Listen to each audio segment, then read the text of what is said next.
Let's turn to our chief meteorologist now, Mike Everett, with a look at the local forecast and what we have going on here. Hi there. No lack of radar. In fact, we've got a perfect radar right now that is showing that low pressure system sitting right off the coast. So as you've heard me tell you a million and now 1,000,001 times, flow around a low is always counterclockwise. There's a low right there. We're seeing that flow continuing to come up across the Oregon border. Again, we're able to track it right now, but yeah, Cliff Mass is right. We do need more representational, especially along that portion of the coast there. It'll take some time and it'll take a little bit of money, but we'll get it done. Meanwhile, we are tracking some light showers making their way from Olympia up through Tacoma, eventually up towards Seattle, but you can tell by that bright green there, not that big of a deal. Some heavier showers that are just kind of hugging the coast. They'll continue to walk up towards Vancouver Island tonight and eventually rain themselves out overnight. Take a look at the Seattle Metro right now. Temperatures are in the mid-40s. Not bad after a very chilly start that was just right below the freezing mark. Light breeze coming in from the southeast, about 8 to 11 miles an hour. Current temperatures out there are riding that line between the upper 30s and even some mid-40s. Yeah, we'll call 43 mid-40s. 44 in Renton, that's definitely mid-40s,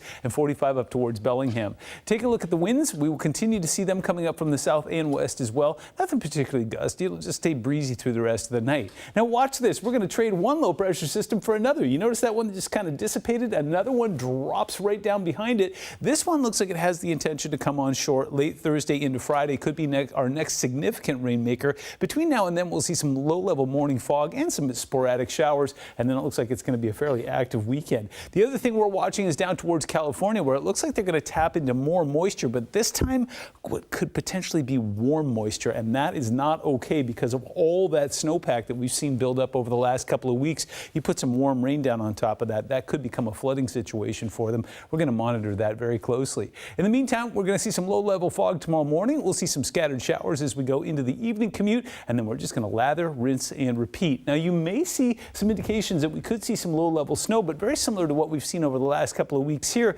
Temperature profile supports it falling. It doesn't allow it to accumulate and stick. So again, you may see some snowflakes, especially Wednesday into Thursday, especially off towards the Olympic Peninsula. This is 8:30 on Thursday morning there, but again, it looks like it's going to be more of a novelty than anything else. Now, snow accumulation across the mountains is also going to be interesting because a lot of that flow will be coming from the south and east, so we're not looking at big accumulations, but watch Mission Ridge. By the time we go from Wednesday into Thursday, we could be closing in on 9 inches of some very dry, high-quality powder, and that's on Thursday if you want to head up in that direction.